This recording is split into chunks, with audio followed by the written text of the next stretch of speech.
England, 1814. There were mothers who prayed for their sons, mothers who worried for their sons, and mothers who meddled in their sons' affairs. But Eleanor Hawthorne, Dowager Duchess of Greystone, did something far more unthinkable. She vanished. To the world she embarked on a quiet retreat to the coast. Rest, sea air, delicate correspondence. But in truth, she traded her silks for coarse wool, her jewels for ash-gray dust, her title for anonymity, and stepped into the world as a beggar. For one unwavering reason, her son, Alistair Hawthorne, 10th Duke of Greystone, respected by Parliament, admired by women, feared by rivals, refused to marry. Not out of rebellion, out of certainty. He believed love was a threat to order, and order was the only thing that kept his world from collapsing. He lived by one creed: emotion is chaos, chaos destroys. And so he kept society at arm's length, kept suitors at a distance, and kept his mother, most painfully, on the very edge of his heart. He did not know that while he guarded his peace with iron discipline, his mother had already begun dismantling it in secret. For somewhere in England, she had crossed paths with a young woman who startled her. Not with beauty, not with charm, but with kindness. Real, uncalculated, instinctive kindness. A kindness the Dowager Duchess feared had been wiped from society entirely. And Eleanor vowed, quietly, fiercely, that Alistair would meet this woman, even if she had to disguise herself, even if she had to walk the cold streets alone, even if she had to kneel in dirt, act powerless, and be judged by those who once bowed before her. Because a mother's hope, once ignited, becomes a force even a duke cannot escape. The day Alistair returned to Greystone Manor after months in London, the estate smelled of damp stone and fresh dew. The air carried the familiar hush he depended on, but the peace he cherished did not greet him at the door. Instead, a footman handed him a letter, his mother's handwriting swirling across the seal like a premonition. Greystone Manor, 14th of March, 1814. My dearest Alistair, I trust your return finds you in your usual state, calm, controlled, and dreadfully predictable. He exhaled long before he reached the end.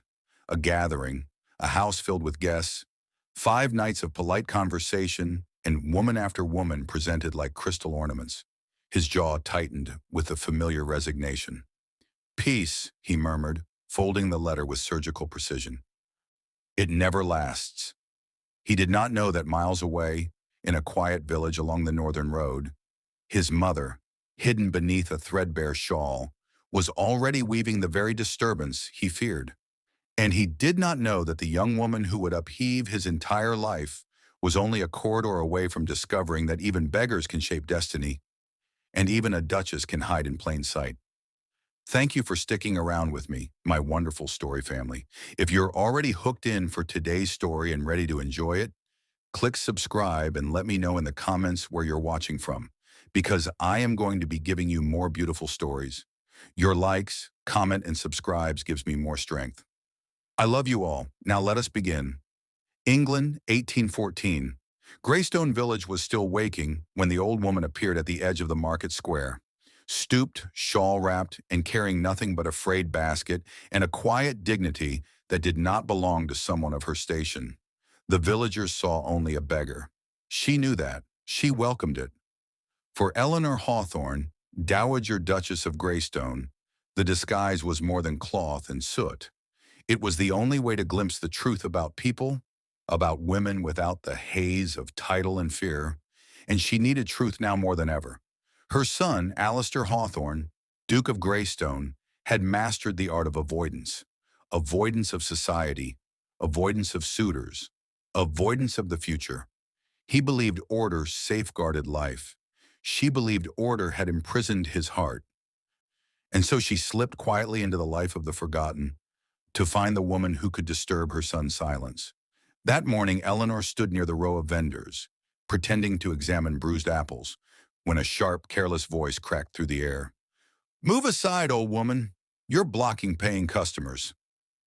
Lady Beatrice Linton, draped in lavender silk too fine for a village market, barely spared the beggar a glance as she shoved past her.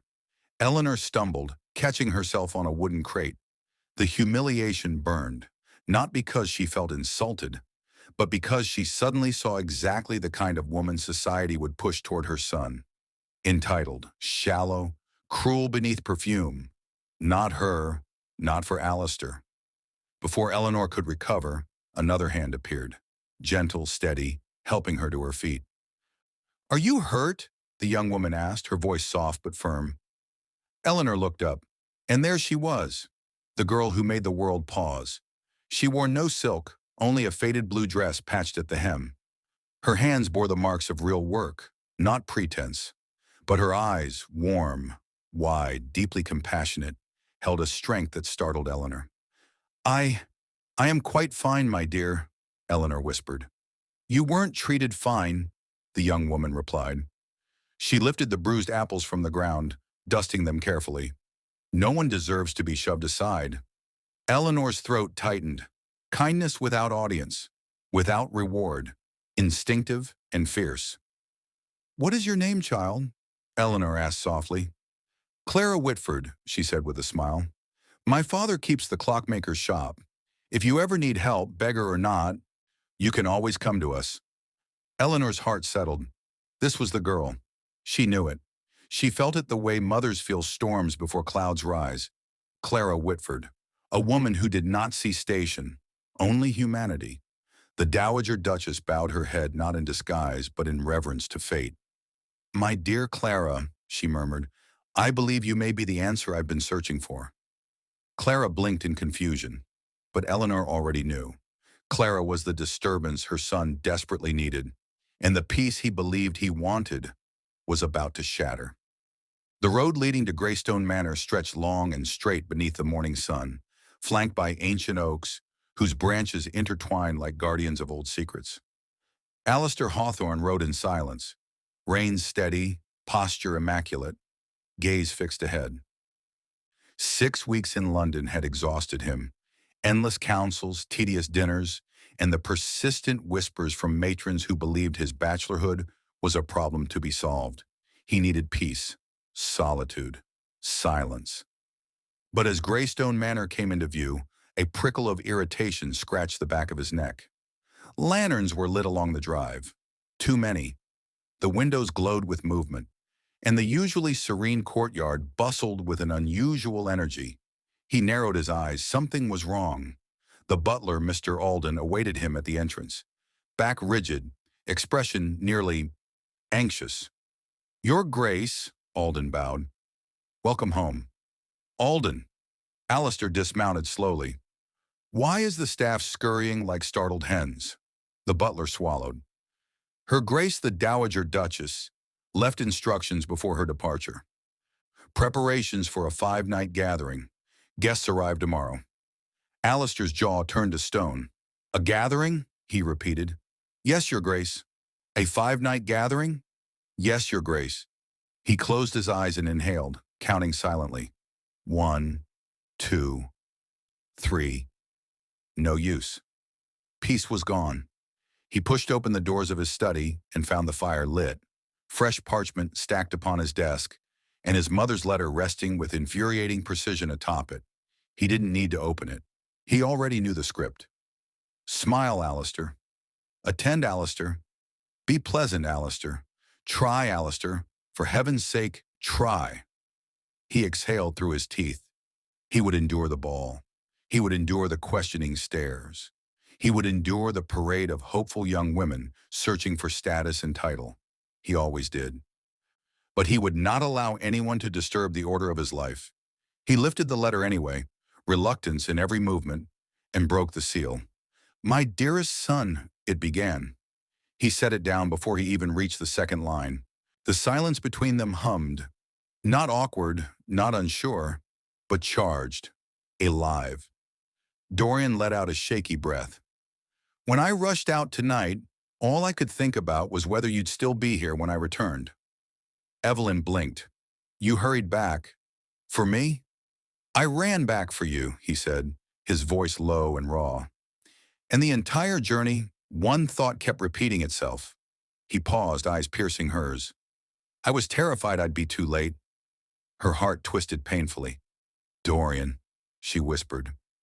He reached into his coat and pulled out something small, a folded piece of parchment. James's forged accusation. Dorian held it up. This is what he planned to use against you. Lies, poison, a coward's weapon. He tore it cleanly in half, then again, and again, until the pieces fluttered to the floor like dying ashes. His power over you, he said softly, ends tonight. Evelyn covered her mouth as tears spilled over.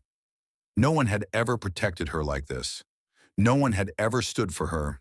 I believed her, fought for her. She trembled.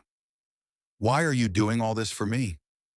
Dorian stepped closer, his voice a whisper meant only for her.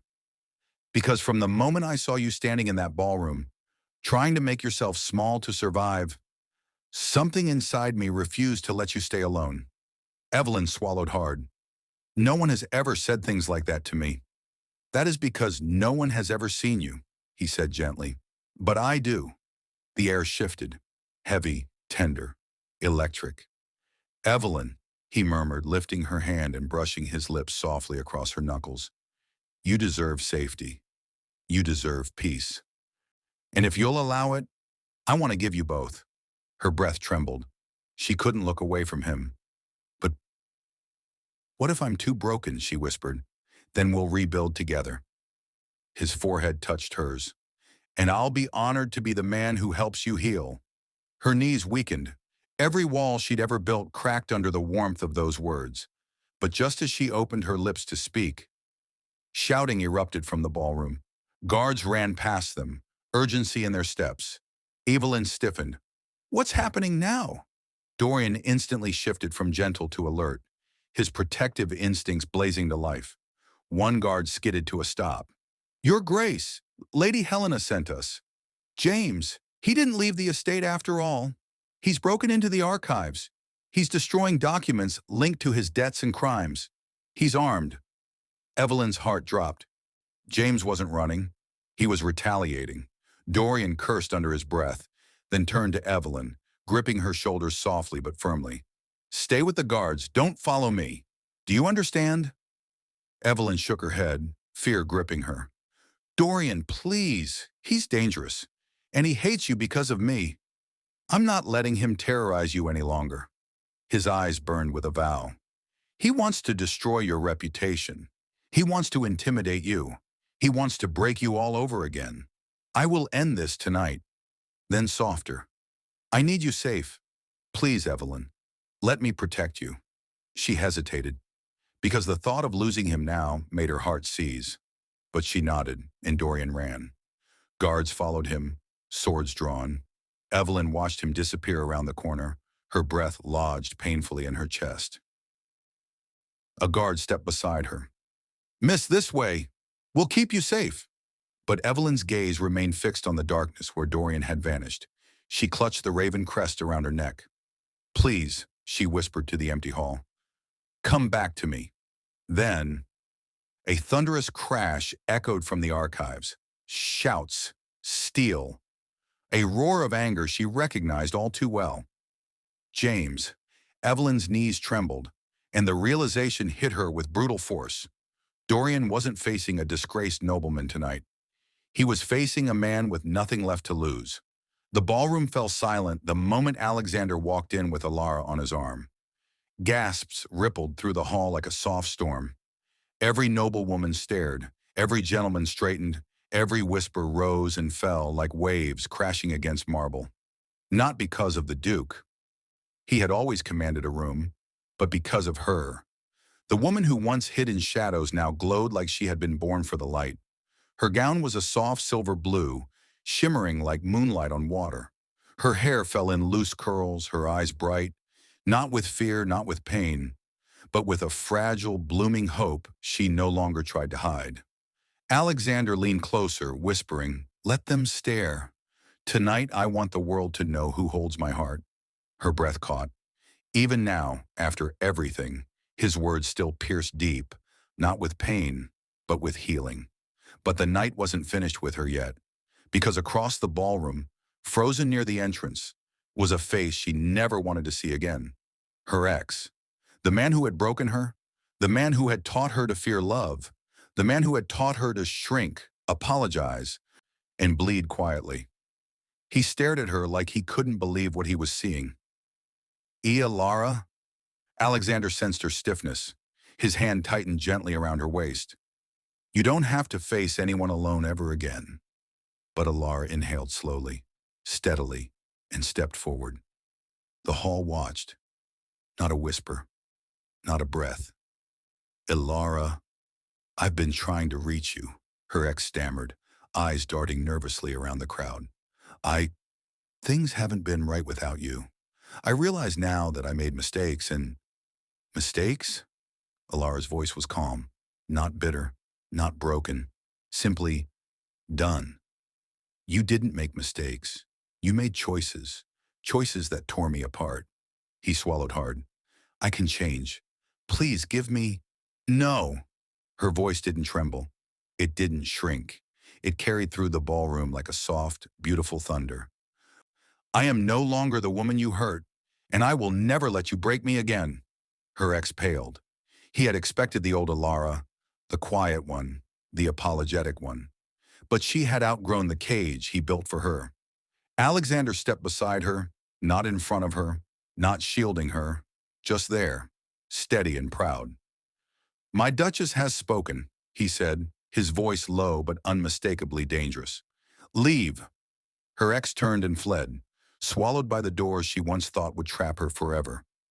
When the music resumed, she let out a trembling breath, exhausted, relieved, free. Alexander turned to her and cupped her face gently. I am proud of you, he whispered, more than you will ever know. Her eyes softened. You helped me find myself again. No, he corrected softly. You were always extraordinary. I just made sure you saw it. He drew her into his arms as the orchestra swelled. And in that moment, surrounded by soft lights, warm music, and a world that finally felt safe, Alara realized something. She had not just found love. She had found peace. She had found a man who didn't just adore her. He chose her. Every day, every moment, every heartbeat. As they danced, the crowd parted around them, watching the way the once broken woman now held herself with grace, strength, and joy. And Alexander whispered against her ear, from the moment you walked into my life, you became my only destiny. Tears slipped down her cheeks, but for the first time, they were tears of healing, of hope, of happiness she never believed she deserved. The man who once shattered her heart was gone. And the man who rebuilt it, piece by precious piece, held her like she was the rarest treasure he had ever known. The world faded, the music softened, and her heart whispered the truth she had been too afraid to say aloud. I'm finally home. Thank you, my dear viewers, for staying till the end of this story. Your love, your likes, your comments, they mean more than words can ever say. If this story touched your heart even a little, please subscribe, like, and share. Your support is what keeps these stories alive. Please make me reach 1,000 subscribers because it gives me strength to do more. From my heart to yours, thank you for being here. He wasn't sure if he believed her, nor was he sure he wanted to. Aurora followed the Duke into the grand hall of Silverkeep Manor, though every step felt uncertain, as though she entered a place she had no right to walk. Warm lights flickered across marble floors, and the scent of wood smoke lingered in the air. Yet none of it eased the heaviness between them. The Duke dismissed the servants with a nod. Only when the last door closed did he turn back to her. His eyes, cold to the world, were warm now, far too warm for her fragile heart. Aurora, he began, voice deep, steady but wounded. I did not bring you here by accident. She bit her lip. Why then? He paused. A man preparing to expose a piece of himself he rarely allowed anyone to see.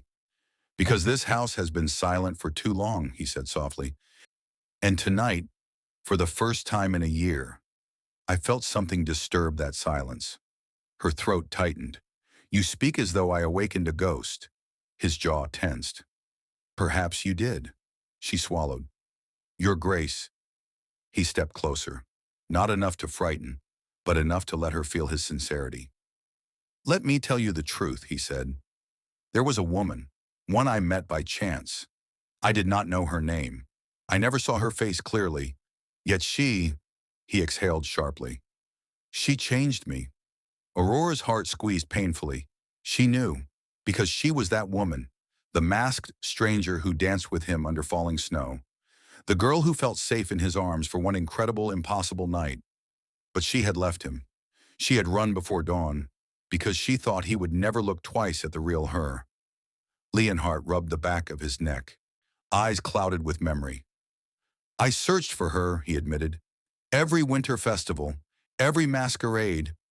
I hoped I'd feel that presence again, that spark." His eyes lifted to Aurora's. "Tonight, when I touched you, I felt it." She stiffened. "You're mistaken." "Am I?"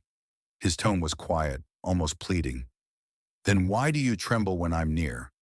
Why do your eyes avoid mine as though afraid I'll see too much?"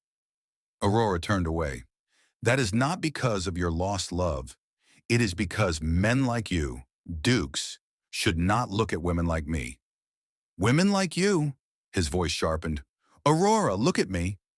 She didn't, so he stepped closer, slow, careful, and gently lifted her chin with his fingertips. When her eyes met his, her breath broke. "Aurora," he said, "do not speak of yourself as though you are unworthy of being seen." Tears welled in her eyes. This was too much, too dangerous, too painful. "You're confusing grief with longing," she whispered. "I am not the woman from your memories." His gaze didn't soften. It burned deeper. "Then tell me," he murmured, "why does my heart react to you the exact same way it did to her?" She had no answer.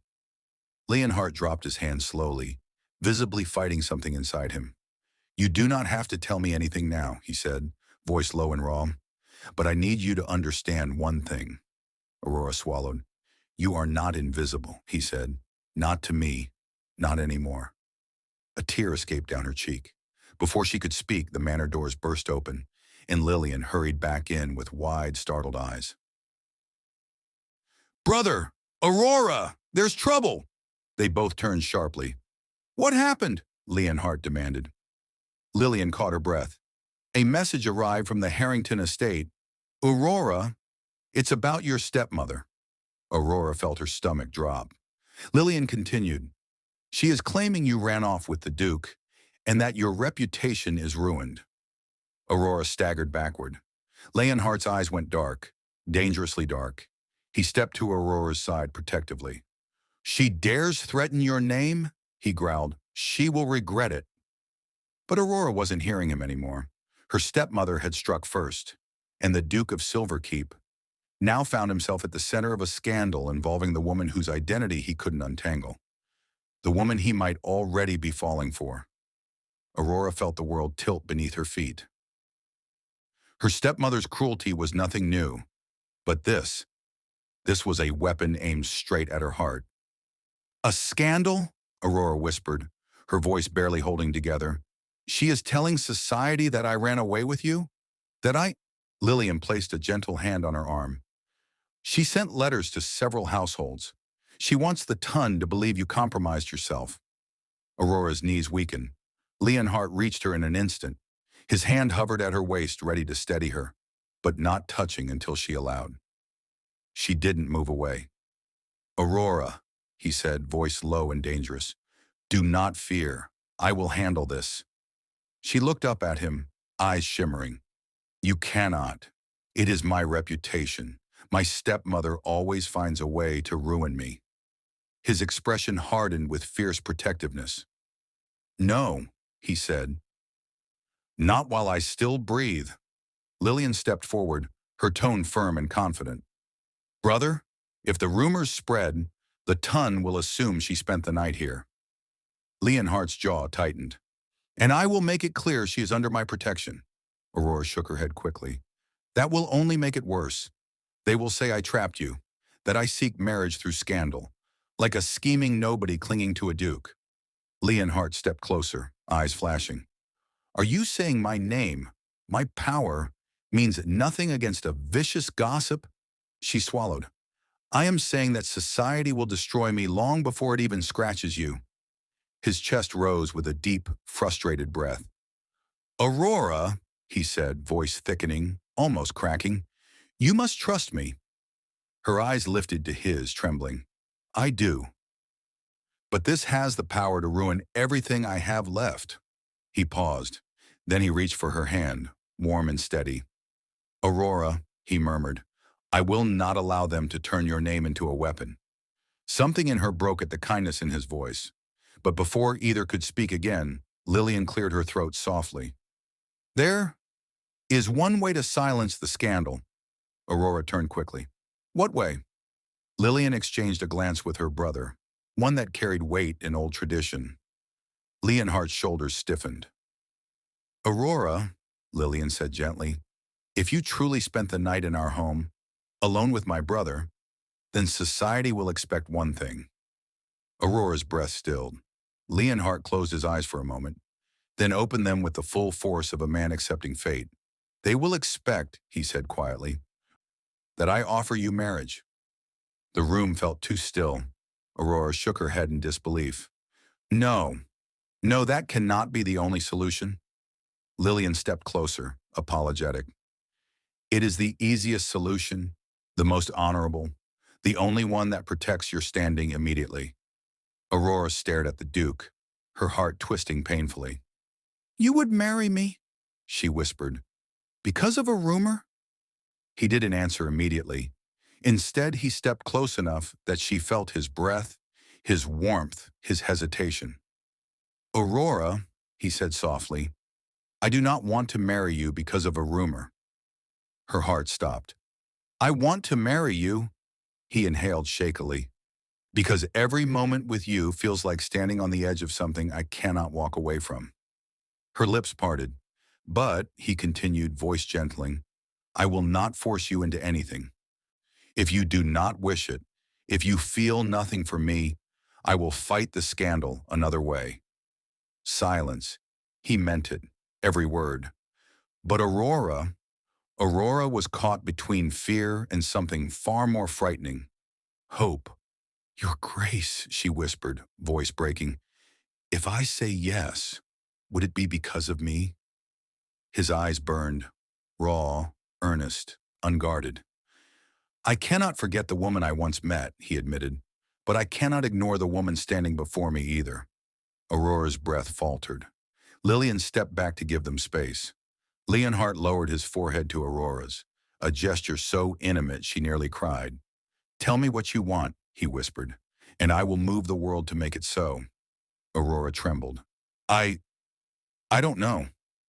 But her heart did, and he felt it in the way her breath quickened. Yet before she could speak again, a loud knock thundered at the manor doors. The butler rushed in, pale. Your Grace, forgive me. A crowd is gathered outside. Reporters, curious onlookers. Aurora stiffened in terror.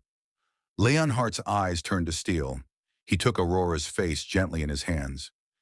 Then stand with me, he said, or this scandal will swallow you whole. Her heart raced violently, because now she wasn't choosing between ruin and safety. She was choosing between fear and the Duke whose touch felt like home. The wind whipped through the grand gates of Larkspur Manor, carrying whispers that churned like storm clouds over the assembled crowd. Curiosity, scandal, and malice mingled in equal measure as townsfolk craned their necks to catch a glimpse of the Duke's latest entanglement.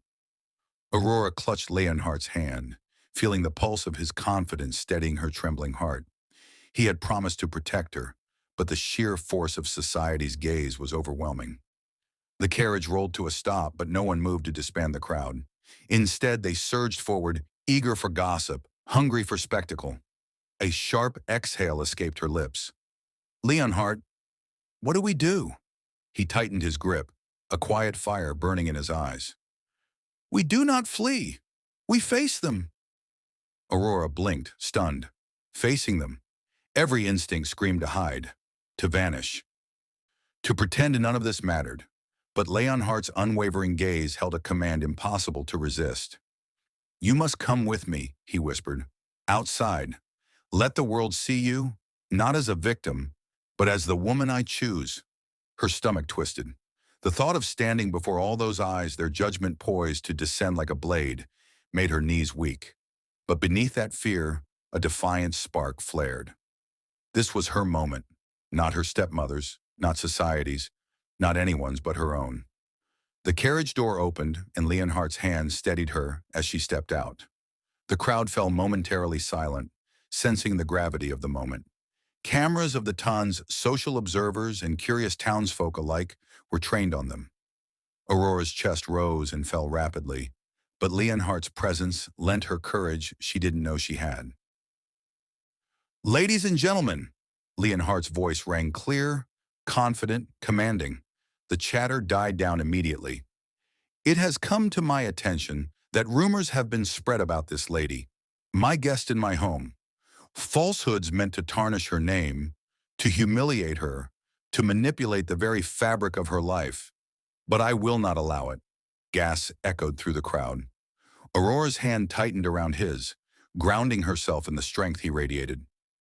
"Miss Aurora Fairchild," Leonhardt continued, lifting her chin gently with one finger, "is under my protection. These rumors, this scandal, mean nothing against the truth of her character. And the truth is, I choose her."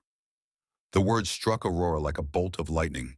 Every whisper, every pointed look, every cruel rumor melted away beneath the power of his declaration. "But, Your Grace," someone from the crowd tried to interject, eager to challenge the statement, but Leonhardt's gaze swept over them with such authority that silence fell again. "I choose her," he repeated, voice steady. "I will marry her. She has my heart, my respect, and my protection. No whisper of malice, no cruel scheme, and no scandal can change that." Aurora's eyes filled with tears, not of fear, but of liberation. The weight of years spent running from cruelty, from judgment, from her stepmother's venomous schemes, lifted. She was seen, acknowledged, and chosen, not for appearances, not for rumor, but for herself. The crowd's murmurs shifted from curiosity to awe, admiration, even envy. Those who had whispered behind closed doors now had to witness the courage of both Duke and Lady standing together, unyielding. Leonhardt's thumb brushed away a tear on her cheek, his voice a tender whisper just for her. "Are you afraid?" Aurora shook her head, trembling yet resolute. "No, I'm ready." "Then let us enter," he said, offering his arm, "and let the world know who I claim as my own." Together they stepped back into the grand hall, heads held high. Whispers and shocked glances followed them, but Aurora's heart had never been lighter. For the first time, she knew what it meant to be protected, cherished, and, most importantly, free. In the corner, hidden yet proud, Lillian allowed herself a quiet smile. Her plan, her gamble, had worked. The scandal had forced the moment, but the choice, the courage, and the love, those belonged solely to Aurora and Leonhardt. And as they walked hand in hand, the room seemed to pulse with a new energy. One that would ripple through every whispered rumor, every judgmental glance, and every scheme that dared to rise against them. Because Aurora Fairchild was no longer running. She was chosen, and she had chosen, fearlessly. The morning sun poured through the tall windows of Larkspur Manor, spilling gold across polished floors and glimmering chandeliers. It was the day the household had been preparing for, though none dared speak its name aloud. The wedding day. Yet for Aurora, it was more than ceremony. It was triumph, liberation, and the promise of a life she had never dared to imagine. Leonhardt stood at the top of the grand staircase, adjusting his cravat with calm precision. He looked every inch the Duke, regal, composed, and commanding, but there was a warmth in his gaze reserved only for Aurora. He felt the weight of the past months, the schemes, the whispers, the relentless cruelty of her stepmother dissolve in that one steady heartbeat, the knowledge that she had chosen him and he her. Aurora descended the staircase, each step deliberate, elegant, and fearless. The gown hugged her like it had been made for her soul rather than her form, a delicate balance of strength and beauty. Guest turned, eyes widening in awe, but Aurora barely noticed. She only saw him, Leonhardt. Her heart raced, not with fear, but with a fierce, undeniable joy. Her stepmother, dressed in her finest silks, perched in a corner with a self-satisfied smirk that had grown increasingly desperate over the past weeks. She had plotted, schemed, and humiliated, believing she could manipulate love and fate as she pleased, but all her efforts had crumbled. Every cruel whisper had been met with defiance. Every trap had been sidestepped, and now at the very pinnacle of society's attention, she was powerless. Lillian, Aurora's steadfast friend and quiet strategist behind the scenes, gave her a subtle nod. "Go," she mouthed. "Own your moment." Aurora stepped forward, meeting Leonhardt's gaze at the foot of the staircase. Time seemed to slow. The Duke extended his hand, and she took it without hesitation. Together they walked down the aisle side by side, radiating confidence, love, and triumph. The officiant cleared his throat, but the room seemed to hold its breath. "Do you, Leonhardt, take Aurora to be your lawfully wedded wife, to honor, cherish, and protect, forsaking all others?" "I do," Leonhardt answered, voice rich with certainty. "And do you, Aurora, take Leonhardt, to be your husband, to love, honor, and stand beside in triumph and in trial?" "I do," she replied, her voice steady, unwavering, a declaration of freedom, courage, and choice. A hush of awe spread through the room. Whispers of disbelief mingled with murmurs of admiration. The Duke's mother, who had watched from the shadows in disguise for months, finally revealed herself, tears glistening in her eyes. Her plan, her bold masquerade as a beggar to test hearts and uncover true character, had succeeded beyond expectation. The right woman had been chosen, not by society's rules, not by gossip, but by courage, integrity, and love. Aurora glanced at her stepmother, who, now pale and defeated, could only clench her hands in quiet fury. The power she had sought to wield had slipped entirely from her grasp. Aurora smiled softly but firmly. Justice, it seemed, had its own elegant way of arriving. Leonhardt lifted Aurora's hand, pressing his lips to it in a kiss that echoed through the hall, sealing their union and their triumph. The crowd erupted into applause, cheers of admiration and astonishment filling the air. But Aurora barely heard them. She only felt the warmth of his hand, the steady strength of his presence, and the intoxicating certainty that she had finally claimed her own destiny. The Duke's mother stepped forward, no longer in disguise, her eyes twinkling with satisfaction. "Well done, my son," she said softly. "And well done, Aurora. You have proven that the heart is the truest compass of all." Aurora bowed her head respectfully, gratitude radiating from every fiber of her being. "Thank you, Your Grace," she said, voice trembling with emotion, "for trusting me and for allowing me to choose." Leonhardt pulled her into a gentle embrace, whispering, "From now on, we choose together, fearlessly, always." Outside, the sun reached its zenith, casting golden light across the gardens where whispers of scandal had once thrived. Now the air was filled with the promise of love, courage, and a future built on choice, respect, and devotion. Aurora and Leonhardt had triumphed, not over society, not over schemers, but over fear itself. And as they walked hand in hand into their new life, the world could watch all it wanted. The Duke's heart, the mother's wisdom, and the lady's courage had proven one thing. True love could not be forced, deceived, or bought. It could only be found, honored, and chosen. Aurora had been tested. She had been judged. She had been challenged, and she had won.